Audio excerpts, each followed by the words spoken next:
మరి ఈ యొక్క జన్మదినం సందర్భంగా అందరికి కూడా నేను ముఖ్యంగా అభినందనలు తెలియజేస్తూ, చూసుకుంటే ఎక్కడ కూడా ఒక్క పథకం అంటే,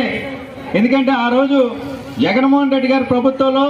ఎక్కడైతే ఎస్సీ ఎస్టీ బీసీ మైనార్టీ వర్గాల పేదవాళ్ళు ఉన్నారో ప్రతి ఒక్కరికి కూడా సొంత ఇల్లు కళ నెలవేర్చే